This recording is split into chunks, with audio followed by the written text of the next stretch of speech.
ꯑꯍꯥꯟꯕꯃꯛꯇꯗ ꯈꯨꯠꯁꯦꯝꯒꯤ ꯚ꯭ꯌꯨꯋꯔꯁꯤꯡ ꯑꯗꯨꯒ ꯉꯁꯤꯒꯤ ꯀꯣꯚꯤꯗ-19ꯒ ꯃꯔꯤ ꯂꯩꯅꯅ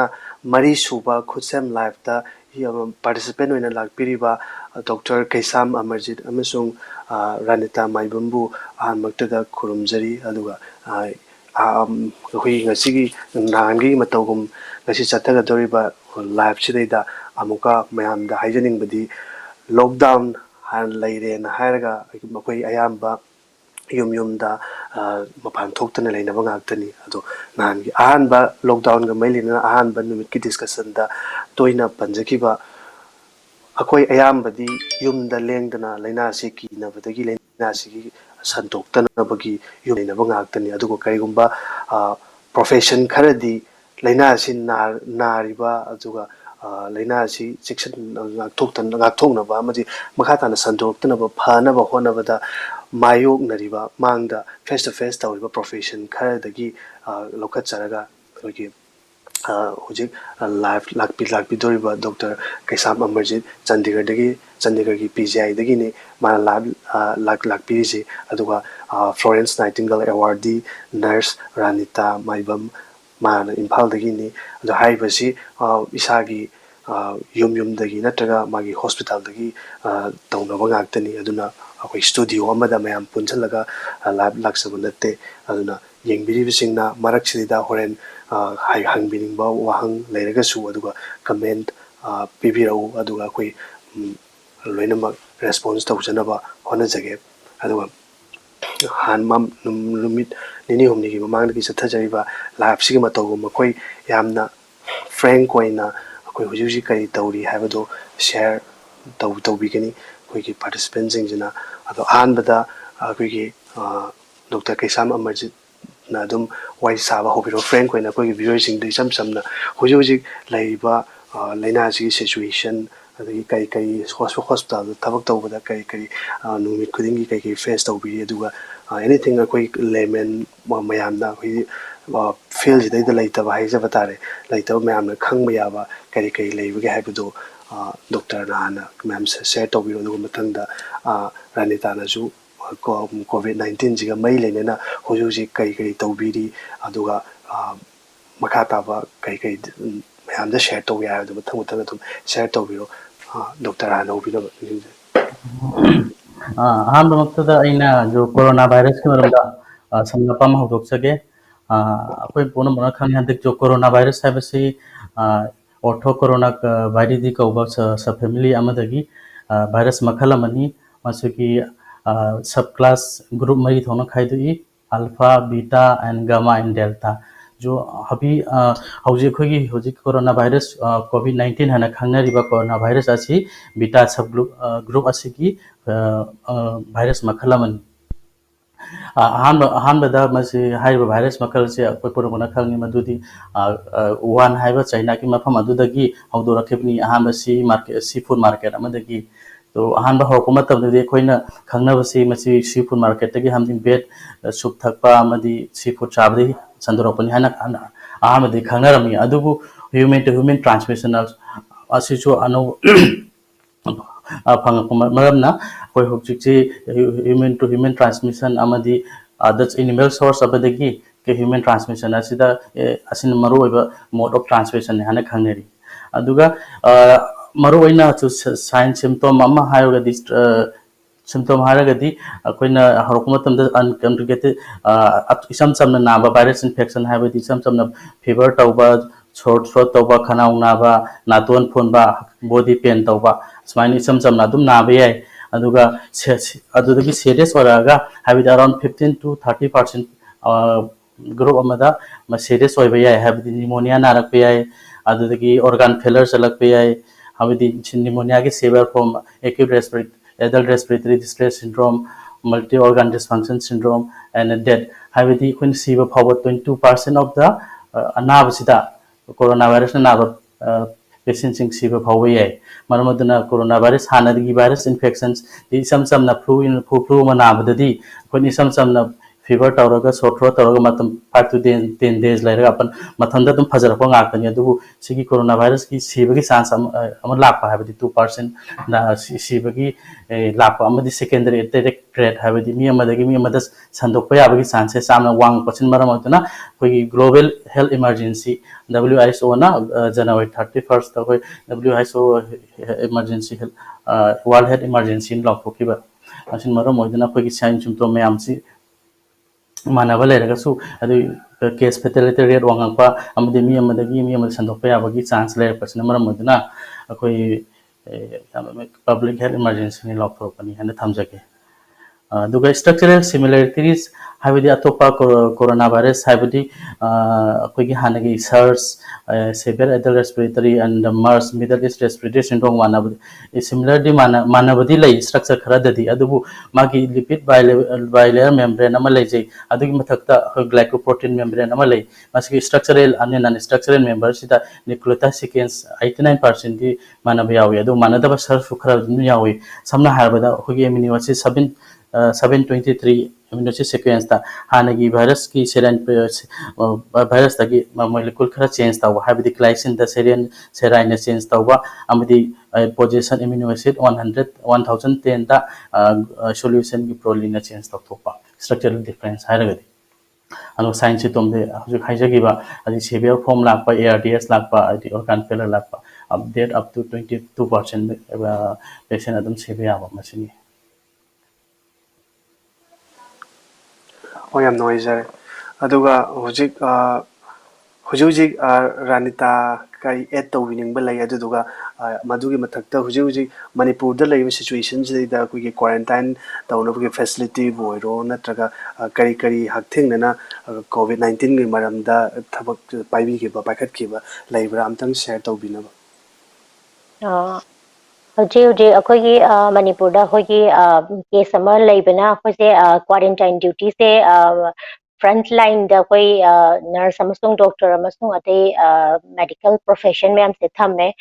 ꯊꯝꯕ ꯀꯥꯟꯁꯤꯗ ꯅꯔꯁꯁꯤꯅ ꯑꯩꯈꯣꯏꯒꯤ ꯀ꯭ꯔꯤꯇꯤꯀꯦꯜ ꯀꯦꯌꯔ ꯒꯤꯕꯔ ꯑꯩꯈꯣꯏꯒꯤ ꯀ꯭ꯋꯥꯔꯦꯟꯇꯥꯏꯟ ꯗ꯭ꯌꯨꯇꯤꯗ ꯇꯧꯔꯤꯕꯁꯦ ꯂꯥꯏꯛ ꯍꯥꯎ ꯇꯨ ꯄ꯭ꯔꯤꯄꯦꯌꯔ ꯃꯣꯏꯅ ꯀꯃꯥꯏꯅ ꯄ꯭ꯔꯤꯄꯦꯌꯔ ꯇꯧꯒꯅꯤꯅ ꯑꯩꯈꯣꯏꯅ ꯁꯨꯃꯥꯏꯅ ꯊꯝꯃꯦ ꯑꯗꯣ ꯑꯍꯥꯟꯕꯗ ꯑꯩꯈꯣꯏ ꯇ꯭ꯔꯦꯅꯤꯡ ꯊ꯭ꯔꯨ ꯖꯨꯝꯁꯦ ꯑꯩꯈꯣꯏ ꯑꯩꯈꯣꯏꯒꯤ ꯁ꯭ꯇꯦꯠꯅꯗꯤ ꯑꯩꯈꯣꯏꯒꯤ ꯗꯤꯁꯇ꯭ꯔꯤꯛꯇ ꯑꯩꯈꯣꯏ ꯈꯔ ꯄꯤꯔ ꯃꯇꯨꯡꯁꯤꯗ ꯑꯩꯈꯣꯏꯅ ꯑꯩꯈꯣꯏꯒꯤ ꯖꯄꯥꯏꯒꯣꯅ ꯑꯩꯈꯣꯏꯒꯤ ꯐꯟꯗꯦꯠ ꯄ꯭ꯔꯣꯖꯦꯛ ꯑꯃꯒ ꯑꯗꯩ ꯅꯤꯁꯇꯥꯅ USAID ꯑꯅ ꯃꯣꯏꯅ ꯇꯧꯔꯒ ꯑꯩꯈꯣꯏ ꯖꯨꯝ ꯇ꯭ꯔꯦꯅꯤꯡ ꯑꯃ ꯑꯩꯈꯣꯏꯒꯤ ꯅꯔꯁꯦꯁ ꯁ꯭ꯄꯦꯁꯤꯌꯦꯜꯂꯤ ꯂꯥꯏꯛ ꯀꯝꯃ꯭ꯌꯨꯅꯤꯇꯤ ꯍꯦꯜꯊ ꯑꯣꯐꯤꯁꯔꯁꯤꯡꯁꯦ ꯑꯩꯈꯣꯏ ꯇ꯭ꯔꯦꯟ ꯇꯧꯔꯕ ꯃꯇꯨꯡꯗ ꯑꯩꯈꯣꯏꯁꯦ ꯂꯥꯏꯛ ꯇꯧꯔꯕ ꯃꯇꯨꯡꯗ ꯑꯩꯈꯣꯏꯁꯦ ꯀ꯭ꯋꯥꯔꯦꯟꯇꯥꯏꯟꯒꯤ ꯗ꯭ꯌꯨꯇꯤꯁꯤꯗ ꯄꯤꯔꯦ ꯑꯗꯣ ꯂꯥꯏꯛ ꯍꯥꯎ ꯇꯨ ꯄ꯭ꯔꯤꯄꯦꯌꯔ ꯇꯧꯕꯒꯤꯁꯦ ꯑꯗꯨꯒ ꯑꯩꯈꯣꯏꯒꯤ ꯑꯩꯅ ꯍꯥꯏꯖꯅꯤꯡꯕꯅ ꯑꯩꯈꯣꯏꯒꯤ ꯀ꯭ꯋꯥꯔꯦꯟꯇꯥꯏꯟ ꯗ꯭ꯌꯨꯇꯤꯁꯦ ꯆꯪꯉꯝꯗꯥꯏꯗ ꯑꯩꯈꯣꯏꯒꯤ ꯅꯔꯁꯦꯁꯁꯤꯡꯁꯦ ꯑꯩꯈꯣꯏ like mentally and physically like moige strength almost need care se hana koi taunabagi hare like moina panic oidaba patient se hamba thengnaba matamda aduga koi advanced pp kamaina sisidani amasung tauni haibadu ma aduma leire aduga koi quarantine duty se adumaina taroga Imphal ki oina koi hujiki UNACO school ga Imphal Valley school ga da quarantine tawbale adu ishama quarantine duty se yauzaru aduna admaina prepared tawbagi ama leire as aina community health officer oina purabanina koi health and wellness da koina role and responsibilities se kaino ha matamda koi improve public health activities related to prevention and promotion of health and management of health and wellness and effective leadership sine ada koi mapan lamdagi student tholakpa infection adai lakpa kansa koi quarantine je tawbina ba dagi through asada dagi अकोगी staff ma'am से चलगा home quarantine से की मतंग दा कोइना केनो तौबीबा दुगा कोइना सी तौरिसी मरम से कइनो प्रिकॉशन मेजर ने न हायर कोलगा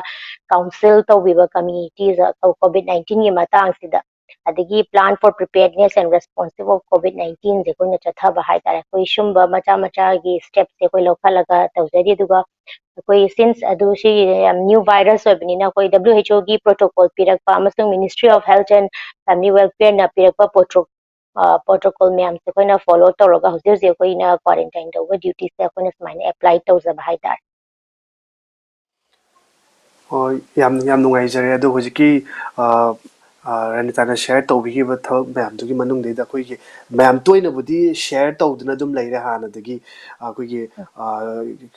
ꯈꯨꯠ ꯁꯥ ꯇꯣꯏꯅ ꯁꯥꯄꯣꯟ ꯁꯤꯖꯤꯟꯅꯔꯒ 20 ꯁꯦꯀꯟꯁꯒꯨꯝꯕꯗꯒꯤ ꯇꯥꯗꯅ ꯍꯥꯝꯕ ꯈꯣꯠꯄ ꯑꯗꯒꯤ ꯃꯥꯁꯛ ꯎꯞꯄ ꯈꯣꯠꯄ ꯃꯌꯥꯝ ꯍꯥꯏꯔꯦ ꯑꯗꯣ ꯗꯥꯏꯔꯦꯛ ꯃꯦꯗꯤꯀꯦꯜ ꯄ꯭ꯔꯦꯛꯇꯤꯁꯅꯔ ꯍꯥꯏꯖꯕ ꯇꯥꯔꯦ ꯗꯣꯛꯇꯔꯒ ꯑꯩꯈꯣꯏꯒꯤ ꯅꯔꯁꯇꯒꯤ ꯑꯃꯨꯛꯀ ꯍꯟꯅ ꯑꯩꯈꯣꯏꯒꯤ ꯈꯨꯠꯁꯦꯝ ꯃꯤꯑꯣꯏꯁꯤꯡꯁꯤꯗꯩꯗ ꯔꯤꯃꯥꯏꯟ ꯇꯧꯕꯤꯕ ꯑꯣꯏꯅ ꯀꯔꯤ ꯀꯔꯤꯃꯛꯇꯤ ꯁꯨꯡꯁꯣꯏ ꯁꯣꯏꯗꯅ ꯇꯧꯒꯗꯒꯦ ꯍꯥꯏꯕꯗꯤ ꯂꯣꯏ ꯈꯪꯕꯨꯗꯤ ꯂꯣꯏ ꯈꯪꯅꯔꯦ ꯑꯗꯨꯝ ꯇꯣꯏꯅ ꯁꯦꯌꯔ ꯇꯧꯕꯤꯔꯕꯅꯤꯅ ꯑꯃꯨꯛꯀ ꯍꯟꯅ ꯐꯖꯅ ꯇꯞꯅ ꯁ꯭ꯇꯦꯞ ꯕꯥꯏ ꯁ꯭ꯇꯦꯞ ꯑꯃꯨꯛꯇꯒ ꯐꯖꯅ ꯑꯦꯛꯁꯄ꯭ꯂꯦꯟ ꯇꯧꯕꯤꯔꯒꯗꯤ ꯗꯣꯛꯇꯔꯅꯁꯨ ꯑꯃꯨꯛ ꯑꯥꯗ ꯍꯜꯂꯒꯁꯨ ꯔꯅꯤꯇꯥꯅ ꯇꯧꯕꯤꯔꯁꯨ ꯌꯥꯏ ꯌꯥꯏ ꯑꯗꯨꯝ ꯌꯥꯝ ꯐ꯭ꯔꯦꯡ ꯑꯣꯏꯅ ꯑꯗꯨꯝ ꯄꯨꯟꯅ ꯑꯗꯨꯝ ꯇꯧꯕꯤꯔꯒꯁꯨ ꯌꯥꯏ ꯑꯝꯇꯒ ꯍꯥꯏꯕꯤꯌꯨ ꯅꯨꯡꯉꯥꯏ ꯍꯣꯏ ꯂꯥꯏꯛ ꯍꯦꯟ ꯋꯥꯁꯤꯡ ꯇꯧꯕꯤꯕ ꯑꯗꯒꯤ ꯑꯩꯈꯣꯏꯒꯤ ꯏꯁꯤꯡꯒꯨꯝꯕ ꯂꯩꯇ꯭ꯔꯒꯅ ꯍꯦꯟ ꯁꯦꯅꯤꯇꯥꯏꯖꯔ ꯌꯨꯁ ꯇꯧꯕꯤꯕ ꯑꯗꯒꯤ ꯁꯣꯁꯤꯌꯦꯜ ꯗꯤꯁꯇꯦꯟꯁꯤꯡ ꯃꯤꯇꯔ ꯑꯦꯄꯥꯔꯠ ꯑꯃ ꯇꯧꯕꯤꯕ ꯑꯗꯒꯤ ꯑꯩꯈꯣꯏꯒꯤ ꯀꯞ ꯍꯥꯏꯖꯤꯟ ꯑꯅ ꯑꯩꯈꯣꯏ ꯂꯣꯛ ꯈꯨꯕ ꯃꯇꯝꯗ ꯑꯩꯈꯣꯏꯒꯤ ꯑꯦꯅꯤ ꯇꯤꯁꯨ ꯄꯦꯄꯔ ꯂꯩꯔꯒꯅ ꯇꯤꯁꯨ ꯄꯦꯄꯔꯗ ꯅꯠꯇ꯭ꯔꯒ ꯔꯨꯃꯥꯜꯗ ꯈꯨꯕꯤꯕ ꯇꯤꯁꯨ ꯄꯦꯄꯔꯗ ꯈꯨꯖꯤꯜꯂꯒꯅ ꯑꯩꯈꯣꯏꯅ ꯃꯥꯕꯨ ꯄ꯭ꯔꯣꯄꯔ ꯄ꯭ꯂꯦꯁꯇ ꯗꯤꯁꯀꯥꯔꯠ ꯇꯧꯕꯤꯕ ꯑꯗꯩ ꯂꯣꯛ ꯊꯨꯡꯕ ꯃꯤ ꯂꯩꯔꯒꯅ ꯑꯩꯈꯣꯏ ꯃꯅꯥꯛ ꯅꯛꯁꯟꯅ ꯆꯪꯕꯤꯗꯕ ꯑꯗꯨꯒ ꯃꯁꯥ ꯊꯨꯡꯉꯤꯕ ꯃꯤꯅꯁꯨ ꯄ꯭ꯔꯤꯀꯣꯁꯟ ꯂꯧꯖꯕ ꯑꯗꯩ ꯀꯞ ꯍꯥꯏꯖꯤꯟꯗ ꯇꯤꯁꯨ ꯄꯦꯄꯔ ꯑꯣꯔ ꯔꯨꯃꯥꯜꯒꯨꯝꯕ ꯌꯥꯎꯗ꯭ꯔꯦ ꯍꯥꯏꯔꯒꯗꯤ ꯑꯩꯈꯣꯏ ꯑꯦꯜꯕꯣꯗ ꯁꯨꯃꯥꯏꯅ ꯍꯛꯁꯤ ꯀꯥꯏꯅ ꯍꯥꯏꯅ ꯈꯜꯂꯒ ꯑꯩꯈꯣꯏꯅ ꯑꯦꯜꯕꯣꯗ ꯈꯨꯖꯟꯕ ꯍꯥꯏꯇꯥꯔꯦ ꯑꯗꯨꯝꯕ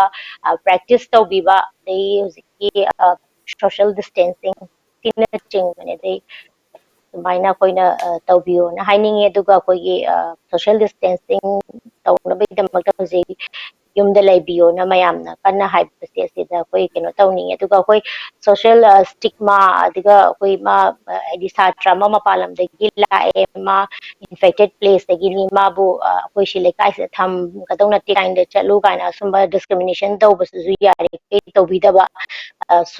ꯃꯥꯒꯤ ꯃꯥꯅ ꯁꯦꯜꯐ ꯑꯥꯏꯁꯣꯂꯦꯠ ꯇꯧꯕꯗꯒꯤ ꯑꯩꯈꯣꯏ ꯁ꯭ꯇꯥꯐꯅ ꯍꯥꯏꯅ ꯇꯥꯛꯄꯤꯕꯗꯣ ꯑꯗꯨꯝꯕ ꯃꯌꯥꯝꯗꯣ ꯐꯣꯂꯣ ꯑꯁꯤ ꯍꯥꯏꯖꯅꯤꯡꯉꯤ ꯍꯥꯏꯇꯥꯔꯦ ꯑꯩ ꯗꯣꯛꯇꯔꯅ ꯁꯄ꯭ꯂꯤꯃꯦꯟ ꯑꯦꯗ खितंग ꯇꯧꯕꯤꯅꯤꯡꯕ तौजगे सप्लीमेंट खितंग तौजगे डायग्नोसिस तगी खितंग हौजरके हाबदी करम मियोय बु अखोइना द कोरोना टेस्ट तौथोकदगे हाबसे हाबदी क्लोज कंटेक्ट अखोई आईसीएमआर की गाइडलाइंस की मतुंगिना अखोई क्लोज कंटेक्ट हाबसे अखोइना अखोई इन्फेक्टेड पर्सन अमबु ट्रीट तौरिबा आईसीयू केयर सेटिंग नत्रगना अखोई की क्लोज रूम अमदा इन्फेक्टेड पर्सन अमगा लेमिनरुरबा नत्रगा अखोइना फ्लाइट इन्फेक्टेड पर्सन अमगा चमिनरुरबा मीसिंग close contact with infected person है खाई नत्रगना हिस्ट्री ऑफ कांगो टेस्ट तौथोपीगदबनी नत्रगना history of travel from the affected areas within the 14 days of the symptomatic symptoms onset है करीगुम इन्फेक्टेड ओरे है खाब लमद चलूरगा विदिन 14 days सिम्टोम लागदी असगुम कांगो मियोसिंग टेस्ट तौथोपीगदबनी अदो करम मखल के टेस्ट तौबगदगे हाबदा होन ब्लड टेस्ट तौबे याय नत्रग यूरिन सेरम टेस्ट तौबे याय प्लाज्मा टेस्ट तौबे याय नत्रग रेस्पिरेटरी सेक्रेशंस हाबदी लोक थोंगिबा मिंगा मिमदा हारगदी नेजल स्वाब लौबा आरो थ्रोट स्वाब लौबा हाबसी मखल सिंग टेस्ट तौबे याय नत्रग आईसीयू दा लेबा कांबु इंट्यूबेशन तौरबा हाबदी वेंटिलेटर दा हाबा पेशेंट कांबु ददी ET aspirate and endotracheal tract aspiration फाव तौबे याय अदुगा हजकी मैनेजमेंट पार्ट हजकी सप्लीमेंट है हजकी प्रिवेंशन ट्रीटमेंट अनी थोन खाइदोपे प्रिवेंशन है हजिक फाउगी ख्वाई मरुब है पर्सनल कॉन्टेक्ट यारिगे अवॉइड तौबीबा हाइबदी अखोइने हजिकी क्लोज कंटेक्ट सिंग यारिगे अवॉइड तौनबो होनबीबा अदुगा हैंड हाइजीन हाइबदी अखोइना आईसीयू केयर दा लेबीदिबा अखोइ हेल्थ केयर पर्सनल सिंग नत्रगना अखोइ कोविड-19 इन्फेक्टेड पर्सन अमगा अखोइ आइसोलेशन कनोदा लेबीदिबा अखोइगी आइसोलेशन होम बुरगसु नत्रगा क्वारंटाइन सेंटर दा बुरगसु हजि क्लोज कंटेक्ट लेबसिंग हैंड हाइजीन फजना तौबीबा अदुगा अमरोम है close contact with the farm और वाइल्ड एनिमल यारमिकई यूम लम की सा उचेक नत्र फार्म लेब सा उचेक हकथिंग लेमिनदबा मसी सेक्शन थोरांग अमनी नत्रगना अखोगी यामना सिवियर होने नारिबा रेस्पिरेटरी ट्रैक्ट इन्फेक्शन लेबा मियमदगिचु यारिगई थातोंग लेबीबा अमदी इसे रनितान हाबिगे हजि कफ इटिकेट मसी ngang सपिगे दं यारिगई लोक खोबा मतमदा रुमाल सिबिजन बीबा नरगा लोक खोबा मतमदा अखोगी एल्बो दो इन खोबीबा हैंड दा डायरेक्ट खुजन बीदबा अदुगा यानी मखै कोइना पब्लिक गैदरिंग से अवॉइड तौबिबा सम मरु ओइना कोइना हजिकी कोविड-19 ना नारिबा मिसे आना सीरियस ओइना नारिबा कांगु छि सही यांखै दगी हेलबा अमदि मसागी ओइना अनाबा सिम्पटम लैजरबा हाबेदि रेस्पिरेटरी इन्फेक्शन लैरबा हार्ट डिजीज लैरबा डायलिसिस पेशेंट्स ओरबा अमदि कैंसर पेशेंट सिंग असिना हेना सीरियस ओइना नागली अदुना हारिबा मियोय कांगु सिंग असुगु यारिगै हारिबा सोशल डिस्टेंसिंग असे यामना दरकार ओइना हाइजन Ranita add tꯧꯕ ꯌꯥꯕ ꯂꯩꯔꯤꯕ꯭ꯔꯥ ꯑꯗꯨꯒ ꯀꯔꯤ ꯀꯔꯤ ꯑꯗꯨ ꯁꯤ उसकी ꯂꯩꯇ꯭ꯔꯒꯅ प्रिवेंटिव ꯑꯩ हाँ ꯃꯔꯛꯇꯪꯅ हाँ हाँ ꯍꯥꯏꯕꯤꯌꯨ ꯍꯥꯏꯕꯤꯌꯨ प्रिवेंटिव मेजर हाँ प्रिवेंटिव मेजर्स तो हाई अमतंग हाइजाओगे प्रिवेंटिव मेजर्स है और हजिक हाँ हजिकी कनो से मार्क्स उपीब प्रिवेंटिव मेजर्स ने हाइ तो मार्क्स उपीब मसीगी ग्रेडिंग आई Indian council of medical research न की मतुंग इनसु मसीगी ग्रेड हाई तारेको माइल्ड मॉडरेट एंड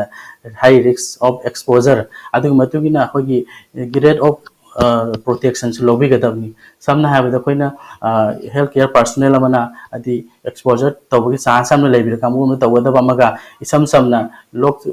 लंबी दे सप मतमदा को मियो एमना लोगद प्रोटेक्शन असिगा असि प्रोटेक्शन लोबगी मखल सु खेनबा हाबि समना हाबदा कोइ सम सम लंबी सप मतमदा सुम N95 मार्क्स अमु पसपगी थोदोप कानबदि लेतबा सम सम मार्क्स अमु दम उपग दम याबा अदु लोक थोंगिबा नारिबा पेशेंट अमु नाक लेबा health care personal medical sisters nurse doctors हाबति मसी आमदी कोविड-19 पेशेंट को डायरेक्टली हकथेना ना ट्रीटमेंट तौर कांबू मदी होजिकी N95 मार्क्स कुंबा नत्रगा फिल्टर्ड और फेस पेशेंट अमा लै FF3 P3 ना असिगुंबा मार्क्स सिजनबिदबा अदु अमदी पर्सनल प्रोटेक्टिव इक्विपमेंट्स हाइबे मैम से सिजनबिबा असिमा हाइजनी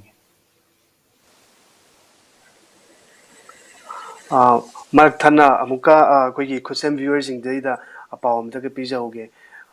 ꯍꯧꯖꯤꯛ ꯚ꯭ꯌꯨꯋꯔꯁꯤꯡꯅꯁꯨ ꯀꯃꯦꯟ ꯌꯥꯝ ꯐꯕ ꯑꯗꯨꯝ ꯍꯥꯏꯕꯤꯔꯛꯏꯁꯤꯒꯤ ꯃꯔꯛꯁꯤꯗ ꯀꯔꯤꯒꯨꯝꯕ ꯑꯩꯈꯣꯏꯒꯤ ꯃꯦꯗꯤꯀꯦꯜ ꯄ꯭ꯔꯦꯛꯇꯤꯁꯅꯔꯁ ꯑꯦꯛꯁꯄꯔꯠꯁꯤꯡ ꯂꯩꯔꯤꯉꯩꯁꯤꯗꯩꯗ ꯇꯁꯦꯡꯅ ꯋꯥꯍꯪ ꯁ꯭ꯄꯦꯁꯤꯐꯤꯛ ꯀ꯭ꯋꯦꯁꯟ ꯂꯥꯏꯅꯥꯁꯤꯒꯤ ꯃꯔꯝꯗ ꯍꯪꯕꯤꯅꯤꯡꯕ ꯌꯥꯎꯔꯒꯗꯤ ꯑꯗꯨꯝ ꯁꯤꯗ ꯇꯦꯛꯁ ꯑꯣꯏꯅ ꯆꯦꯠꯇ ꯊꯥꯕꯤꯔꯒꯁꯨ ꯅꯠꯇ꯭ꯔꯒ ꯑꯩꯈꯣꯏꯒꯤ ꯈꯨꯠꯁꯦꯝ ꯗꯤꯁꯀ꯭ꯔꯤꯞꯁꯟꯗ ꯌꯥꯎꯔꯤꯕ ꯑꯩꯈꯣꯏꯒꯤ ꯋꯥꯠꯁꯑꯦꯞ ꯐꯣꯟ ꯅꯝꯕꯔꯗꯨꯗ ꯇꯣꯉꯥꯟꯅ ꯍꯪꯕꯤꯔꯛꯀꯦ ꯍꯥꯏꯇꯥꯔꯒꯁꯨ ꯑꯗꯨꯝ ꯍꯪꯕꯤꯔꯛꯎ ꯑꯗꯨ ꯑꯩꯈꯣꯏ live chat ꯑꯗꯨꯝ ꯃꯦꯁꯦꯖ ꯊꯥꯖꯤꯟꯕꯤꯔꯛꯎ ꯑꯗꯨꯒ ꯑꯩꯈꯣꯏ ꯑꯗꯨꯝ ꯑꯩꯈꯣꯏꯒꯤ ꯄ꯭ꯔꯦꯛꯇꯤꯁꯅꯔꯁꯤꯡꯁꯤ ꯂꯩꯔꯤꯁꯤꯡꯁꯤꯗꯩꯗ ꯑꯈꯪ ꯑꯍꯩꯁꯤꯡ ꯂꯩꯔꯤꯁꯤꯗ ꯑꯗꯨꯝ ꯇꯥꯟꯅ ꯔꯦꯁꯄꯣꯟꯁ ꯇꯧꯅꯕ ꯑꯩꯈꯣꯏ ꯑꯗꯨꯝ ꯅꯤꯡꯁꯤꯡꯖꯒꯦ ꯑꯗꯨꯒ ꯃꯈꯥ ꯆꯠꯊꯕ ꯑꯣꯏꯅ ꯉꯁꯥꯏ ꯍꯧꯔꯛꯀꯥꯟꯗꯩꯗ ꯃꯣꯏꯒꯤ ꯔꯥꯅꯤꯇꯥꯅ ꯑꯩꯈꯣꯏꯒꯤ ꯀꯩꯅꯣꯒ ꯌꯨꯅꯥꯀꯣ ꯑꯗꯒꯤ ꯏꯝꯐꯥꯜ ꯚꯦꯂꯤ ꯁ꯭ꯀꯨꯜꯒꯨꯝꯕꯗ ꯑꯩꯈꯣꯏ ꯀ꯭ꯋꯥꯔꯦꯟꯇꯥꯏꯟ ꯁꯦꯟꯇꯔꯁꯤꯡꯒ ꯁꯦꯝ ꯁꯥꯕ ꯈꯣꯠꯄꯅ ꯍꯥꯏ ꯑꯗꯣ ꯃꯔꯛꯇ ꯑꯩꯈꯣꯏꯅ ꯈꯪꯖꯅꯤꯡꯉꯤꯗꯤ ꯍꯧꯖꯤꯛꯀꯤ ꯀ꯭ꯋꯥꯔꯦꯟꯇꯥꯏꯟ ꯁꯦꯟꯇꯔꯁꯤꯡꯁꯤꯗꯩꯗ ꯃꯅꯤꯄꯨꯔꯒꯤ ꯑꯣꯏꯅ ꯍꯧꯖꯤꯛꯁꯦ ꯀ꯭ꯋꯥꯔꯦꯟꯇꯥꯏꯟ ꯇꯧꯔꯒ ꯂꯩꯕ ꯃꯤ ꯃꯁꯤꯡ ꯑꯗꯨꯝ ꯌꯥꯝ ꯂꯩꯕ꯭ꯔꯥ ꯑꯗꯒꯤ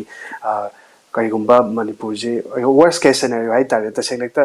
ꯍꯧꯖꯤꯛ ꯅꯥꯁꯨ ꯅꯥꯗꯦ ꯑꯗꯨꯝ ꯅꯍꯥꯟꯗꯒꯤ ꯃꯌꯥꯝ ꯈꯪꯅꯕꯗ ꯀꯦꯁ ꯑꯃꯒꯨꯝꯕ ꯈꯛꯇꯪꯒꯤꯅꯤ ꯃꯔꯨꯑꯣꯏꯅ ꯃꯌꯥꯝꯅ ꯄꯥꯈꯠꯅꯔꯤꯁꯦ ꯑꯗꯩꯗ ꯍꯧꯖꯤꯛ ꯇꯁꯦꯡꯅ ꯃꯅꯤꯄꯨꯔꯁꯤ ꯋꯥꯔꯁ ꯀꯦꯁ ꯁꯦꯅꯥꯔꯤꯑꯣꯗ ꯅꯥꯔꯦ ꯂꯧꯔꯁꯦ ꯑꯗꯨ ꯍꯧꯖꯤꯛ ꯂꯩꯔꯤꯕ ꯐꯦꯁꯤꯂꯤꯇꯤꯁꯤꯡꯁꯤꯗꯩꯗ ꯃꯤ ꯀꯌꯥꯃꯨꯛ ꯀ꯭ꯋꯥꯔꯦꯟꯇꯥꯏꯟ ꯇꯧꯔꯒ ꯍꯦꯟꯗꯜ ꯇꯧꯕ ꯉꯝꯕꯒꯤ ꯁꯤꯆꯨꯋꯦꯁꯟ ꯂꯩꯔꯅꯤ ꯇꯥꯔꯒ ꯁꯤꯌꯔ ꯇꯧꯕꯤꯌꯨ worst case scenario ꯊꯣꯛꯇꯕꯗꯤ ꯑꯣꯏꯁꯅꯨ ꯊꯣꯛꯁꯨ ꯊꯣꯛꯑꯦꯅ ꯈꯟꯖꯩ ꯊꯣꯛꯇꯕꯁꯨ ꯑꯣꯏꯁꯅꯨ ꯑꯗꯨꯒ ꯑꯩꯈꯣꯏꯅ ꯂꯧꯖꯔꯤꯕ ꯄ꯭ꯔꯤꯀꯣꯁꯟ ꯃꯦꯖꯔ ꯑꯗꯒꯤ ꯑꯩꯈꯣꯏꯅ ꯇꯦꯛ ꯀꯦꯌꯔ ꯇꯧꯕꯤꯕꯁꯦ ꯃꯥꯏ ꯄꯥꯛꯄꯁꯨ ꯑꯣꯏꯁꯅꯨꯅ ꯍꯥꯟꯅ ꯊꯝꯖꯒꯦ ꯑꯗꯨꯒ ꯍꯧꯖꯤꯛ ꯌꯨꯅꯥꯀꯣꯗ ꯑꯩꯈꯣꯏ ꯅꯍꯥꯟ ꯑꯩꯅ ꯐꯥꯔꯁ ꯗꯦꯗꯗꯤ ꯄꯦꯁꯦꯟꯁꯦ ꯑꯣꯡꯂꯤ 12 ꯈꯛ ꯂꯥꯛꯑꯝꯃꯦ ꯑꯗꯨꯒꯤ ꯃꯇꯨꯡꯗ ꯏꯚꯤꯅꯤꯡꯗ 10 ꯄꯦꯁꯦꯟ ꯑꯃꯨꯛꯀ ꯂꯥꯛꯑꯦ ꯑꯗꯨꯗꯤ ꯇꯣꯇꯦꯜ 22 ꯃꯨꯛ ꯂꯩꯔꯦ ꯑꯗꯣ ꯍꯧꯖꯤꯛꯐꯥꯎꯒꯤ ꯀꯩꯅꯣꯗꯗꯤ ꯑꯕꯞ 20 ꯂꯩꯌꯦꯅ ꯇꯥꯖꯔꯦ ꯑꯗꯨꯒ ꯑꯩꯈꯣꯏꯒꯤ ꯏꯝꯐꯥꯜ ꯚꯦꯂꯤꯗꯗꯤ ꯑꯦꯔꯥꯎꯟ 30 ꯃꯊꯛꯇ ꯂꯩꯌꯦꯅ ꯑꯩꯈꯣꯏ ꯉꯁꯥꯏ ꯑꯩꯈꯣꯏꯒꯤ sir district nodal officer sir Ranjan sir Bibek ꯁꯤꯡꯒ ꯄꯥꯎ ꯐꯥꯎꯅꯕꯗꯗꯤ ꯑꯗꯨꯃꯥꯏꯅ ꯂꯩꯔꯦ ꯑꯗꯨꯅ ꯄꯦꯁꯦꯟꯁꯦ ꯑꯗꯨꯝ ꯑꯣꯜꯃꯣꯁ 50ꯒꯤ ꯑꯕꯞꯇꯗꯤ ꯑꯗꯨꯝ ꯂꯩꯔꯦ ꯑꯗꯣ ꯑꯩꯈꯣꯏꯅ ꯀ꯭ꯋꯥꯔꯦꯟꯇꯥꯏꯟ ꯇꯧꯖꯕ ꯃꯐꯝꯁꯤꯗ ꯑꯗꯣ ꯑꯩꯈꯣꯏꯅ ꯍꯧꯖꯤꯛ ꯃꯣꯏꯒꯤꯁꯤꯗ ꯑꯩꯈꯣꯏ ꯃꯣꯏ health status se temperature charting tauba adagi moigi condition se any sign and symptom lakpra na koi sister ma'am sina kanna honari adagi koi ki doctor sing ne kana supervise tawraga koi kanna yengi ado hoji pau gi di yamna any loina cases sing stable oiri aduga yamna koi gi ahen ba symptoms lakpa gi mami di udri si thamjaninge aina hoji pau gi pau haraga Oh, hꯧꯖꯤꯛꯀꯤꯗꯨꯗ ꯁꯨꯝ clear ꯇꯧꯖꯅꯤꯡꯕ ꯑꯩꯈꯣꯏꯒꯤ ꯚ꯭ꯌꯨꯋꯔꯁꯤꯡꯗꯁꯨ ꯑꯗꯨꯝ ꯈꯟꯕꯤꯌꯨ clear ꯇꯧꯖꯅꯤꯡꯉꯤꯁꯤ ꯀꯩꯅꯣ ꯍꯥꯏꯔꯀꯥꯟꯗ ꯍꯧꯖꯤꯛꯀꯤ quarantine ꯁꯦꯟꯇꯔꯁꯤꯡꯁꯤꯗꯩꯗ ꯃꯤ 50ꯃꯨꯛ ꯂꯩꯔꯒꯁꯨ ꯂꯩꯕ ꯃꯤꯁꯤꯡꯁꯤ ꯇꯁꯦꯡꯅ ꯅꯥꯔꯦ ꯍꯥꯏꯕꯗꯤ ꯅꯠꯇꯦ ꯍꯥꯏꯕ ꯑꯗꯨ ꯑꯣꯏꯗꯣꯏꯔꯥ ꯑꯩꯅ ꯒ꯭ꯌꯥꯟ ꯇꯥꯗꯕ ꯑꯁꯨꯝ ꯆꯤꯡꯅꯕꯗꯒꯤ ꯅꯠꯇ꯭ꯔꯒ ꯅꯥꯔꯛꯄ ꯌꯥꯏ ꯍꯥꯏꯕꯒꯤ ꯆꯦꯛ ꯇꯧꯕ ꯈꯛꯇꯅꯦꯕꯀꯣ ꯅꯥꯕꯗꯤ ꯅꯠꯇꯦꯕ हाँ अदुगी क्वारंटाइन सेंटर थंबा से मी कितने मोइसे नहान अखोई ꯍꯥꯏꯕꯤꯌꯨ आइसोलेशन क्रॉस अदर हाँ हाय हाय जर मी गया हजिकी क्वारंटाइन थंबा से हाबिदी हजिकी criteria take with the infected person sama infected person na covid-19 na na mi sen kitna ma close tek lai ba kambu sing amadi hojiki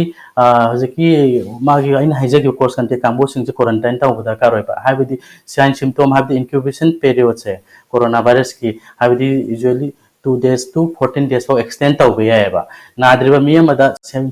symptom se adum 14 days for the symptom develop ta pa ya ba maram aduna ma sign symptom yam se develop tau tribo monitor tau दरकार ले मदी करिगिनो हाबे मस कमी में तो संदोक पे आबे chance ले बनी ना मदु सेपरेट इनफेक्ट तौद्रिब कांबु मदगी सेपरेट तौरगा थमसु दरकार होइबा अदुगिनी हाबे मी किदबक नाय हाबे दिना सदबा अदुना मॉनिटरिंग मदि दरकार होइबा हां अमखतंग एड तौजगे अखोई हुजिक मणिपुर थमीबा क्वारंटाइन दुदी अखोई नहानगी पेशेंट सेम फ्लाइट लापगुम्बा ट्रैवल तौरखिबा मीसिंगदु खतंग थमजरिसे आदि ऑल पेशेंट दो कंपलसरी ने हाबे नत सेम इन्फेक्टेड पर्सन दुगा सेम फ्लाइट तो मिनरपगिने नकोन आइसोलेशन थंबा हाय तारे अदु मोय लोय नारे हाबे नत फॉर द ऑब्जर्वेशन पर्पस के ओइन प्रिवेंशन की हाई तारेने मखा सोइदर नारमगसु सैगी इंक्यूबेशन पीरियड तुगी मनुंग लेरबो इतारगसु सदोक्तनबगी अदगी अमतंगा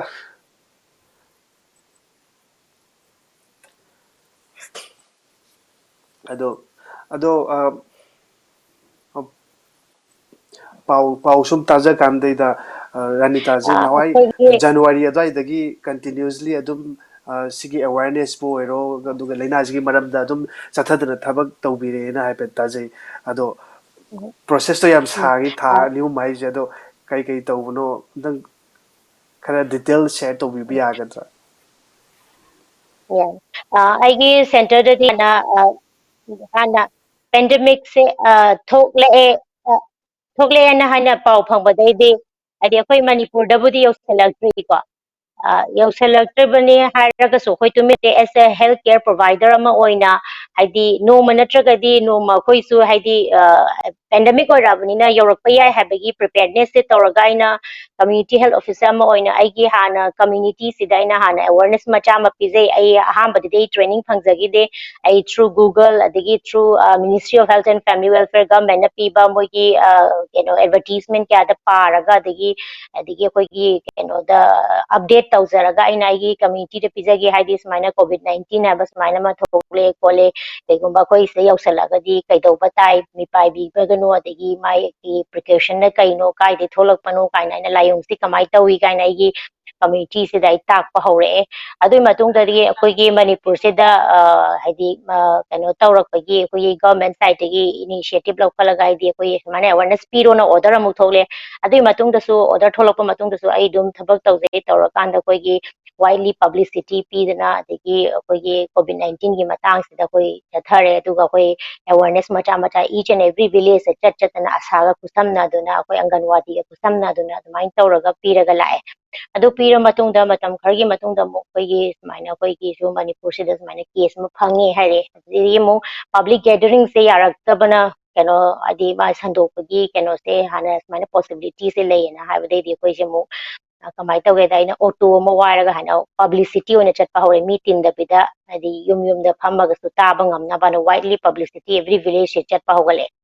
अदुई मतुंग विलेज से चटला मतुंग एनी अदगी अखोगी एनी क्वारी लेरगदी आइगी फोन नंबर से पिथोगा ये एनी पेशेंट और कम्युनिटी से मी लेबो और कांटेक्ट तौबिरो खंगनिंग लेरगदी काना माइ तौरगा अदगी अखोगी चार्ट पंपलेट्स मैम येना अदगी दुकान दुकान दा चटलगा नपगा सुमाइना लायोंग से सुमाइ तौई मिनिस्ट्री ने पीबा एडवर्टाइजमेंट कोई थेलगा हौजिक हरे अदुई मतुंग दा मो कोई केस से फंगे हार कांदा मो कोई ꯐꯪꯕꯒꯤ ꯄꯥꯎꯁꯦ ꯁꯨꯃꯥꯏꯅ ꯂꯩꯔꯦꯅ ꯍꯥꯏꯔꯛꯄꯗꯩꯗꯤ ꯑꯃꯨꯛ ꯑꯩꯈꯣꯏꯒꯤ ꯄ꯭ꯔꯤꯀꯣꯁꯟ ꯃꯦꯖꯔ ꯃꯌꯥꯝ ꯂꯧꯈꯠꯂꯤꯕ ꯃꯌꯥꯝꯁꯦ ꯑꯃꯨꯛꯁꯨ ꯑꯃꯨꯛ ꯑꯩꯅ ꯊ꯭ꯔꯨ ꯑꯩꯒꯤ ꯀꯝꯃ꯭ꯌꯨꯅꯤꯇꯤꯒꯤ ꯂꯩꯕ ꯑꯩꯈꯣꯏꯒꯤ ꯗꯥꯏꯕꯤꯇꯤꯁ ꯄꯦꯁꯦꯟ ꯍꯥꯏꯄꯔꯇꯦꯟꯁꯟꯁꯦ ꯃꯣꯏꯁꯦ ꯍꯥꯏ ꯔꯤꯛꯁꯅꯤ ꯍꯥꯏꯕꯅꯤꯅ ꯑꯩꯅ ꯑꯃꯨꯛ ꯑꯦꯋꯥꯔꯅꯦꯁꯁꯦ ꯑꯩ ꯊ꯭ꯔꯨ ꯋꯥꯠꯁꯑꯦꯞꯇꯒ ꯄꯤꯗꯅ ꯑꯗꯒꯤ ꯊ꯭ꯔꯨ ꯐꯦꯁꯕꯨꯛꯇ ꯃꯤडियाꯒꯤ ꯈꯨꯠꯊꯥꯡꯁꯤꯗ ꯑꯃꯨꯛ ꯄꯤꯗꯅ ꯁꯨꯃꯥꯏꯅ ꯇꯧꯕꯤꯌꯨꯅ ꯑꯗꯨꯃꯥꯏꯅ ꯍꯧꯖꯤꯛꯐꯥꯎꯁꯦ ꯆꯠꯊꯔꯒ ꯂꯩꯖꯔꯛꯏ ꯑꯗꯨꯒ ꯉꯁꯤꯃꯛꯇꯗ ꯑꯩꯈꯣꯏꯒꯤ ꯀꯩꯅꯣꯒꯤ ꯍꯦꯜꯊ ꯑꯦꯟ ꯋꯦꯜꯅꯦꯁꯅ ꯀꯣꯟꯕ ꯂꯝ ꯂꯩꯕꯗꯨꯗ ꯑꯗꯣ ꯑꯩꯈꯣꯏꯅ ꯅꯍꯥꯟꯒꯤ ꯁꯥꯇ꯭ꯔꯁꯤꯡ ꯊꯣꯛꯂꯛꯄ ꯑꯗꯒꯤ ꯀꯩꯅꯣ ꯂꯥꯛꯄꯁꯤꯡ ꯏꯟꯐꯦꯛꯇꯦꯠ ꯄ꯭ꯂꯦꯁꯇꯒꯤ ꯂꯥꯛꯄꯁꯤꯡꯗꯨꯒꯤ ꯑꯗꯨꯒꯤ ꯁꯦꯜꯐ ꯀ꯭ꯋꯥꯔꯦꯟꯇꯥꯏꯟ ꯇꯧꯅꯕꯒꯤꯗꯃꯛꯇ ꯑꯩꯈꯣꯏꯅ ꯑꯁꯥ ꯑꯃꯨꯛ ꯆꯠꯂꯒ ꯑꯩꯈꯣꯏꯅ ꯚꯤꯖꯤꯠ ꯇꯧꯔꯒ ꯃꯥꯒꯤ ꯒꯦꯠꯇꯨꯗ ꯑꯩ ꯁꯦꯜꯐ ꯀ꯭ꯋꯥꯔꯦꯟꯇꯥꯏꯟ ꯁꯨꯃꯥꯏꯅ ꯇꯧꯖꯔꯤ ꯈꯣꯠꯂꯤꯅ ꯍꯧꯖꯤꯛꯐꯥꯎꯒꯤ ꯆꯠꯊꯔꯒ ꯂꯥꯛꯏ ꯑꯗꯨꯒ ꯑꯗꯨꯝ ꯆꯠꯊꯩꯒꯜꯂꯦ ꯑꯗꯨꯃꯥꯏꯅ ꯇꯧꯔꯒ ꯍꯧꯖꯤꯛꯁꯦ ꯄꯤꯖꯔꯒ ꯂꯩꯖꯔꯤ ꯍꯥꯏꯇꯥꯔꯦ Oh, yam nungajai. I marak thana kuigi viewers ita pirak comment am khatang comment hai mai khangning bi question male bat pajar ki ko Frenchie chanu ana mana haire ngasagi quarantine da laiba mijing dugi marak ta oidau male ma cha du marak tu deida karigumba hujik laiba condition da na ba yawrak targadi karmaina tawgani si mai khangning question jina ado hujik laiba jing du ma mafam de ma khatang da lairi ni ado na marak tu gi na yawram targadi moi masen manung da quarantine center da laini de da ado moi masen amuka kaini punna mapaka amada leire lawrasi dukan da makata na santorokpa yaba yadana bagi section thawana kamai tawno mukhanindana hangpasu malkrang santokna habitan habiu quarantine ai kamai tawno dagi santoro dojile karigino in detail hadi mayam loina benefit phangna khang bagi aitar Karigumba quarantine da leiriba patient amana natami amana hojiki COVID-19 positive oraba amadi sign symptom have COVID-19 na nabai si la agadi treatment center isolation tagi na tamagi treatment to amadi to dakar rakani adu home treatment to natragana maki emergency care amadi critical care da thamgadra habadi maki stage of the illness have the in high mai san asymptomatic oina laibe mild fever khatang to be natraga hojiki pneumonia RPI complications ato organ failure lakpe adu stage to gima na market treatment se depend tawni isam samna fever tawbona me mandati koini isam samna paracetamol no piraga dum bano taw treatment tawbiba natraga pneumonia develop tawpa habje koni jeng tri lai operation jeng daba aduga amana magi rate se monitor respiratory rate se 30 dege helakpa amadi oxygen blood saturation hai tare ko plus oximetry 30 90 dege handara agadi maji critical na pe abu symptom ya abu critical potential patient amani nasiguma patients mai critical care thami bata ka kani home management ko ye Ranita add tawbining ba yawribra kai ai makha ꯁꯥꯔꯅ ꯍꯥꯏꯗꯨꯗ ꯑꯗꯨꯝ ꯑꯌꯥꯝꯕ ꯂꯣꯏꯅ cover ꯇꯧꯔꯦ ꯍꯥꯏꯖꯅꯤꯡꯉꯤ Oh, ado Frenchie yum Frenchie chanu comment pibiri ji am nungai je do mana sumaina Frenchie chanu na khangning bi sumaina koi ju question do kai hang do khang da bi wani khang da kana ga da ba dum comment mark ta dum yaw re atopa yeng bi viewers sing ju dum koi gi medical practitioner expert sing ji lai gi de dum hang bi ro ado koi remind taw jaraga moi da gi kai khangau ya ba do kodong cha ba do lojage aduga mark tham mark that pa ga da thaloi da sidai da budi yaw de ka sai mamang da gi kan da ko ji quarantine facility kan ji lai ba pham sida lai ba wai ga du kai um kan da ko ji home quarantine na self quarantine hai ba ching ba terminology ka ju tari ta hoi ta hai ta da ngan karai da no nupa mana share talk with the guy bit oh by the self quarantine to well or zoom the site the quarantine to low levels at the akoi jimmy jingjelo na magi sai saki ka laina ba laina da ba the plus toilet bathroom attached to ba to da ba adugum bagi problem mayam nei ni na akoi gi hojik laiba general population the koi gi laiba background jing ji yeng kan da koi gi doctor na ju adai nurse na ju akoi Manipur gi laiba situation ji self quarantine home quarantine to kaya yamna feasible oi aduga tasingna tawdaba yadadana taw targadi akoi kari makti niyom chumna nungti gi chatha jagadage na haibudum tang share tawbiyo ba yarati aduni hojiki home quarantine ra isolation je yari ke Manipur gi hojik scenario hadi koi ki joint family oibani na ko ayam asi amna di aru ko poramani di haijage haibidi yaring kai hojik close contact habdi bathroom toilet share to bidaba habdi towel seasonal brush ko yaringa di maji share to bidaba habni isolation have self isolation to hogi hogi pattern se adu Manipur gi amna joint family na close contact laibagi yari or family to the parents aged people laiba angam musa laiba sigum problem ya amadi dum laibadi adu ngamagai di Manipur gi scenario oiragadi hoji jatha biriba hogi specific place amada hogi quarantine physical loiba makhala mani COVID-19 na nawa mi ya population yam natragadi dum hojiki Italy patient related transmit ade COVID-19 ki sigumdadi moi hojik advice tarise home care isolation machi suji advice to harm the stage of the illness stage 1 2 3 4 5 like we say so maina India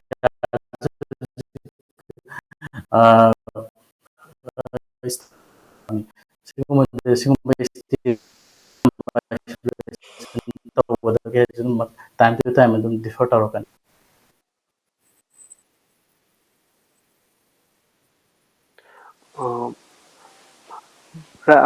hujiki home quarantine gi matang du da Ranita ju kitang ka ka explain to wi yagadra hujik Dr. Amarjit ki wai da ta hawraga ju marakta signal nungai ta bana kitang mayek seng kita ba khar yaure internet ap tharak ko no tawraga ado amuk chu kharaga hanna amuka Ranita na explain amuk to wi yaraga ꯑꯩꯈꯣꯏꯒꯤ home ꯀ꯭ꯋꯥꯔꯦꯟꯇꯥꯏꯟꯗ ꯍꯧꯖꯤꯛ ꯁꯔꯅ ꯄꯟꯕꯤꯈꯤꯕꯗꯣ ꯍꯥꯏꯕꯗꯤ ꯑꯩꯈꯣꯏꯒꯤ join family ꯂꯩꯔꯒꯗꯤ ꯑꯗꯨ ꯑꯩꯈꯣꯏ ꯇꯧꯕꯗ ꯈꯤꯇꯪ ꯋꯥꯅ ꯊꯣꯛꯏ ꯑꯗꯨꯅ ꯑꯗꯨꯒꯤꯅꯤ ꯃꯦꯟ ꯍꯥꯏꯅ ꯍꯥꯏꯔꯦ ꯑꯗꯒꯤ ꯄ꯭ꯂꯁ ꯑꯩꯈꯣꯏꯒꯤ ꯁꯦꯝ ꯕꯥꯊꯔꯨꯝ ꯁꯦꯝ ꯇꯣꯏꯂꯦꯠ ꯁꯤꯖꯤꯟꯅꯕ ꯑꯗꯒꯤ ꯄꯦꯁꯦꯟꯁꯤꯅ ꯄꯥꯏꯔꯝꯕ ꯑꯣꯕꯖꯦꯛꯁꯦ ꯌꯥꯔꯤꯈꯩ ꯑꯃꯨꯛ ꯑꯇꯣꯞꯄ ꯑꯃꯅ ꯁꯤꯖꯤꯟꯅꯕꯤꯗꯕꯅ ꯍꯥꯏꯕꯅꯦ ꯁꯔꯅ ꯍꯥꯏꯕꯁꯦ ꯑꯗꯨꯃꯛꯅꯦ ꯌꯥꯔꯤꯈꯩ ꯑꯩꯈꯣꯏꯅ ꯇꯧꯕꯤꯌꯨ ꯍꯥꯏꯁꯦ ꯑꯗꯣ ꯍꯧꯖꯤꯛ ꯍꯧꯖꯤꯛ ꯑꯩꯈꯣꯏꯒꯤ ꯀꯝꯃ꯭ꯌꯨꯅꯤꯇꯤ ꯂꯦꯚꯦꯜꯗ ꯑꯩꯈꯣꯏ ꯍꯧꯖꯤꯛꯀꯤ ꯄꯦꯁꯦꯟ ꯁꯦꯜꯐ ꯀ꯭ꯋꯥꯔꯦꯟꯇꯥꯏꯟ ꯇꯧꯋꯦ ꯍꯥꯏꯁꯦ ꯑꯩꯈꯣꯏꯅ ꯍꯧꯖꯤꯛ ꯃꯣꯏꯗ ꯄꯤꯔꯤꯕ ꯀꯩꯅꯣꯁꯦ ꯁꯖꯦꯁꯟꯁꯦ ꯍꯥꯏꯔꯒꯗꯤ ꯌꯥꯔꯤꯈꯩ ꯁꯤꯖꯤꯟꯅꯕꯤꯗꯕ ꯍꯥꯏ ꯃꯣꯏꯁꯨ ꯑꯩꯈꯣꯏ ꯇꯣꯏꯂꯦꯠ ꯑꯃꯈꯛ ꯂꯩ ꯀꯃꯥꯏꯅ ꯇꯧꯒꯗꯕꯅꯣꯅ ꯇꯣꯏꯂꯦꯠꯇꯨ ꯆꯪꯉꯨꯕ ꯃꯇꯝꯗ ꯐꯖꯅ ꯍꯦꯟ ꯋꯥꯁꯤꯡꯒꯨꯝꯕ ꯑꯗꯒꯤ ꯃꯣꯏꯒ ꯑꯩꯈꯣꯏ ꯇꯣꯠꯁꯟꯅꯗꯕꯤꯗ ꯑꯗꯒꯤ ꯁꯦꯄꯔꯦꯠ ꯔꯨꯝꯗ ꯌꯥꯔꯤꯈꯩꯗꯤ ꯂꯩꯔꯕ ꯑꯗꯒꯤ ꯆꯥꯛꯁꯨ ꯃꯌꯥꯝꯒ ꯃꯤꯡꯒꯜ ꯇꯧꯔꯒ ꯆꯥꯕꯤꯗꯅꯕ ꯀꯥꯏꯅ ꯑꯩꯈꯣꯏꯅ ꯑꯗꯨꯃꯥꯏꯅ ꯑꯦꯗꯚꯥꯏꯁ ꯇꯧꯔꯒ ꯁꯦꯜꯐ ꯀ꯭ꯋꯥꯔꯦꯟꯇꯥꯏꯟꯒꯤꯁꯦ ꯑꯗꯨꯃꯥꯏꯅ ꯑꯩꯈꯣꯏꯒꯤ ꯃꯅꯤꯄꯨꯔꯒꯤ ꯁꯤꯆꯨꯋꯦꯁꯟꯁꯤꯗ ꯑꯗꯨꯃꯥꯏꯅ ꯇꯥꯛꯑꯦ ꯍꯥꯏꯗꯤ each and every keno mayam se loina self quarantine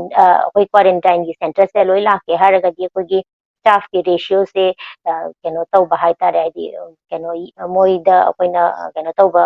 hadi sum problem khara legataba leibe yarogana hadi same keno da lakmina bani hadi same sai infected me to la leitaba ya da pa oiragadi koina center quarantine center da thame aduga koi community gi haragadi adumaina khara koina ꯃꯣꯏꯗ ꯑꯦꯗꯚꯔꯒ ꯑꯗꯨꯃꯥꯏꯅ ꯊꯝꯃꯦ ꯑꯗꯨ ꯁꯤꯃ ꯍꯥꯏꯖꯅꯤꯡꯉꯤ ꯑꯗꯨꯃꯥꯏꯅ ꯇꯧꯋꯦ ꯍꯥꯏꯇꯥꯔꯦ ꯑꯩꯈꯣꯏꯒꯤꯗ ꯍꯧꯖꯤꯛꯀꯤ ꯁꯤꯆꯨꯋꯦꯁꯟꯁꯤꯗ Oh, yam nungaijay aduga ꯑꯩꯈꯣꯏꯒꯤ ꯚ꯭ꯌꯨꯋꯔꯁꯤꯡꯒꯤ ꯀꯃꯦꯟꯁꯤꯒꯤ ꯃꯔꯛꯇꯒꯤ ꯑꯩ ꯀꯩꯒꯨꯝꯕ ꯈꯔꯗ ꯅꯤꯡꯁꯤꯡꯖꯒꯦ ꯑꯩꯈꯣꯏꯒꯤ ꯚ꯭ꯌꯨꯋꯔꯁꯤꯡꯅ ꯍꯧꯖꯤꯛ ꯃꯅꯤꯄꯨꯔꯗ ꯍꯧꯖꯤꯛ ꯄ꯭ꯔꯣꯕ꯭ꯂꯦꯝ ꯌꯥꯝ ꯊꯣꯛꯏ ꯍꯥꯏꯕꯗꯤ ꯀꯔꯐ꯭ꯌꯨ ꯂꯩꯕꯅꯤꯅ ꯃꯔꯝ ꯑꯣꯏꯔꯒ ꯂꯣꯛꯗꯥꯎꯟ ꯀꯔꯐ꯭ꯌꯨ ꯂꯩꯕ ꯃꯔꯝꯅꯤꯅ ꯑꯩꯈꯣꯏꯒꯤ ꯆꯥꯅ ꯊꯛꯅꯕ ꯄꯣꯠ ꯆꯩ ꯂꯩꯕ ꯊꯣꯛꯄ ꯃꯇꯝꯗ ꯑꯗꯒꯤ ꯗꯨꯀꯥꯟ ꯍꯥꯡꯕ ꯍꯥꯡꯗꯕ ꯑꯗꯒꯤ ꯏꯟꯖꯥꯡ ꯅꯥꯄꯤ ꯐꯪꯕ ꯐꯪꯗꯕ ꯄꯨꯂꯤꯁ ꯃꯌꯥꯝꯅ ꯉꯥꯛꯄ ꯁꯦꯟꯕ ꯃꯌꯥꯝ ꯇꯧꯔꯤ ꯑꯗꯣ ꯚ꯭ꯌꯨꯋꯔꯁꯤꯡꯗ ꯍꯥꯏꯖꯅꯤꯡꯕꯗꯤ ꯑꯩꯈꯣꯏ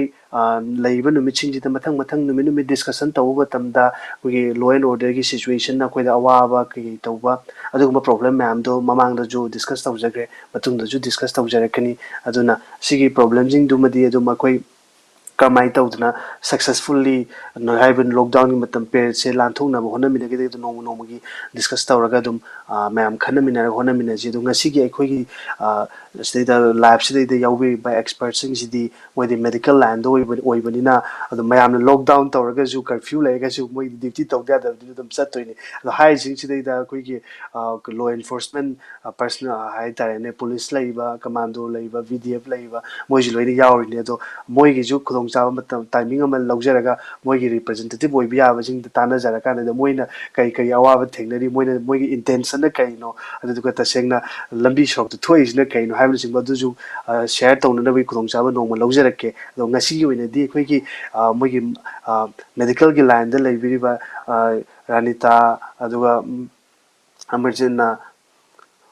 ꯃꯣꯏꯒꯤ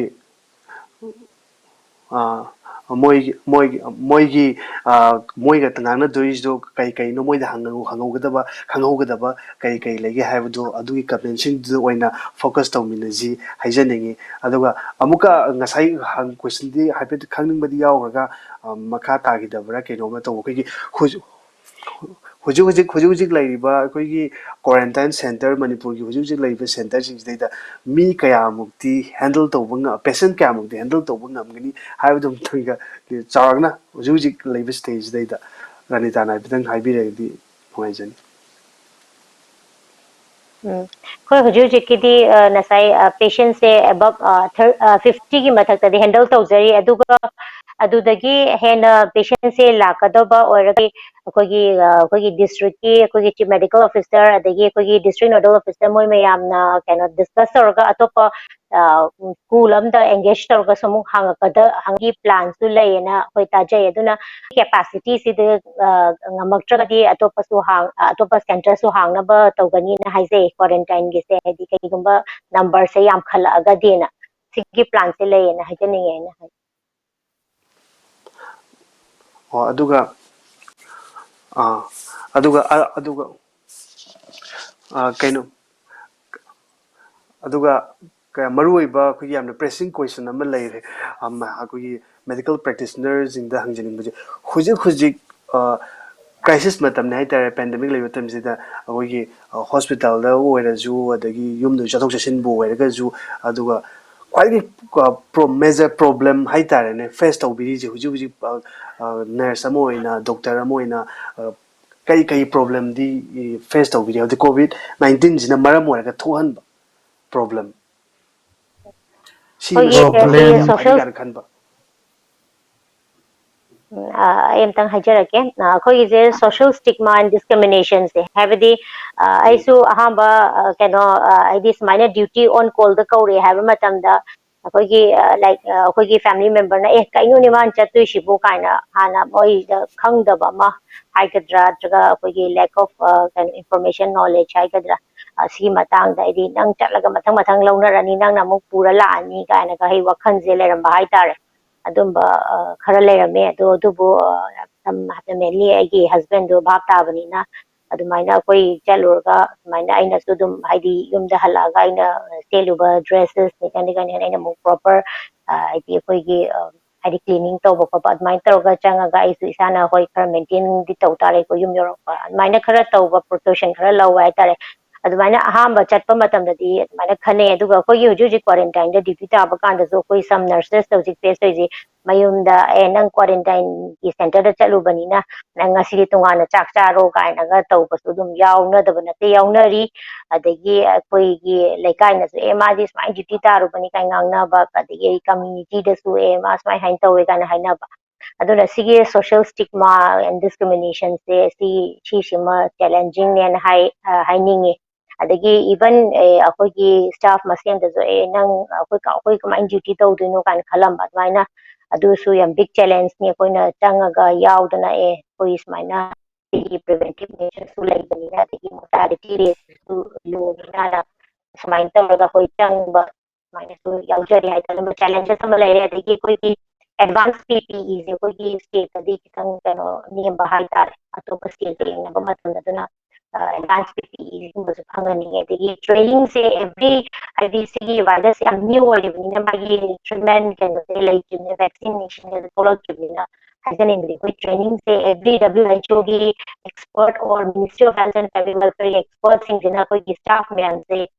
training से every can say update तो बेगा कोई health frontline में every जगह बने ना इसी hygiene हम mainly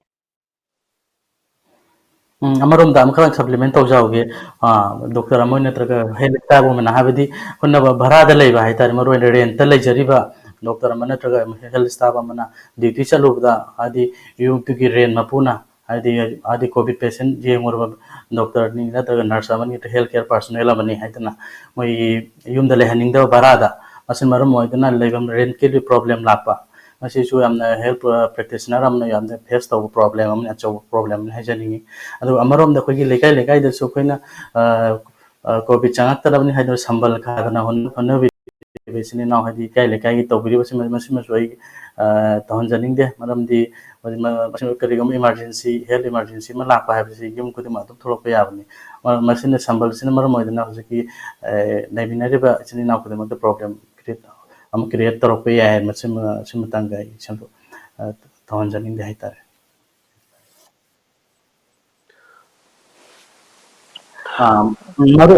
ꯃꯔꯨꯑꯣꯏꯅ ꯄ꯭ꯔꯤꯚꯦꯟꯇꯤቭ ꯃꯦꯖꯔꯁ ꯍꯥꯏꯕ ꯇꯥꯔꯦꯀꯣ ꯑꯩꯈꯣꯏ ꯍꯧꯖꯤꯛ ꯀꯝꯃꯨꯅꯤꯇꯤ ꯂꯦꯚꯦꯜꯗ ꯈ꯭ꯋꯥꯏ ꯗꯔꯀꯥꯔ ꯑꯣꯏꯕꯁꯤ ꯄ꯭ꯔꯤꯚꯦꯟꯇꯤꯚ ꯃꯦꯖꯔꯁꯅꯤ ꯇ꯭ꯔꯤꯠꯃꯦꯟ ꯍꯥꯏꯕꯁꯤꯗꯤ ꯃꯦꯗꯤꯀꯦꯜ ꯗꯣꯛꯇꯔ ꯑꯃꯗ ꯄ꯭ꯔꯦꯛꯇꯤꯅꯔꯒꯤ ꯑꯩꯈꯣꯏꯒꯤ ꯁꯤꯗ ꯇꯧꯒꯗꯕ ꯄ꯭ꯔꯤꯚꯦꯟꯇꯤꯚ ꯑꯩꯈꯣꯏꯒꯤ ꯀ꯭ꯂꯣꯖ ꯀꯟꯇꯦꯛ ꯑꯦꯚꯣꯏꯗ ꯇꯧꯕꯤꯕꯁꯦ ꯍꯥꯏꯇꯥꯔꯦ ꯑꯗꯒꯤ ꯀ꯭ꯂꯣꯖ ꯀꯟꯇꯦꯛ ꯑꯦꯚꯣꯏꯗ ꯇꯧꯕꯤꯕ ꯌꯥꯔꯤꯃꯈꯩ ꯑꯗꯒꯤ ꯍꯦꯟ ꯍꯥꯏꯖꯤꯟ ꯇꯧꯕꯤꯕ ꯆꯥꯔꯨ ꯊꯛꯂꯨꯕ ꯑꯃꯗꯤ ꯑꯅꯥꯕ ꯄꯦꯁꯇ ꯇꯆ ꯇꯧꯔꯨꯕ ꯑꯃꯁꯨꯡ ꯃꯄꯥꯟ ꯊꯣꯛꯂꯛꯄ ꯃꯇꯝꯗ ꯍꯦꯟ ꯍꯥꯏꯖꯤꯟ ꯐꯖꯅ ꯇꯧꯕꯤꯕ ꯀ꯭ꯂꯣꯖ ꯀꯟꯇꯦꯛ ꯋꯤꯠ ꯗ ꯑꯩꯈꯣꯏꯒꯤ ꯂꯝꯂꯛꯀꯤ ꯁꯥ ꯎꯆꯦꯛꯁꯤꯡꯒ ꯑꯃꯗꯤ ꯐꯥꯔꯝꯗ ꯂꯩꯕ ꯁꯥ ꯎꯆꯦꯛꯁꯤꯡꯒ ꯌꯥꯔꯤꯈꯩ ꯂꯩꯃꯤꯟꯅꯗꯕ ꯑꯃꯗꯤ ꯑꯅꯥꯕ ꯔꯦꯁꯄꯤꯔꯦꯇꯔꯤ ꯏꯟꯐꯦꯛꯁꯟ ꯂꯩꯕ ꯃꯤꯑꯣꯏ ꯑꯃꯒ ꯅꯛꯅꯅ ꯂꯩꯕꯤꯗꯕ ꯑꯃꯗꯤ ꯂꯣꯛ ꯈꯨꯕ ꯃꯇꯝꯗ ꯑꯩꯈꯣꯏꯒꯤ ꯀꯞ ꯏꯇꯤꯀꯦꯠ ꯍꯥꯏꯇꯥꯔꯦ ꯐꯖꯅ ꯔꯨꯃꯥꯟ ꯁꯤꯖꯤꯟꯅꯕꯤꯕ ꯃꯐꯝ ꯆꯥꯅ ꯂꯣꯛ ꯇꯤꯟ ꯁꯤꯠꯇꯣꯛꯄꯤꯕ ꯑꯃꯗꯤ ꯌꯥꯔꯤꯃꯈꯩ ꯄꯥꯕ꯭ꯂꯤꯛ ꯒꯦꯗꯔꯤꯡꯗꯒꯤ ꯂꯥꯞꯅ ꯂꯩꯕꯤꯕ ꯃꯁꯤꯃꯇ ꯍꯥꯏꯖꯅꯤꯡꯉꯤ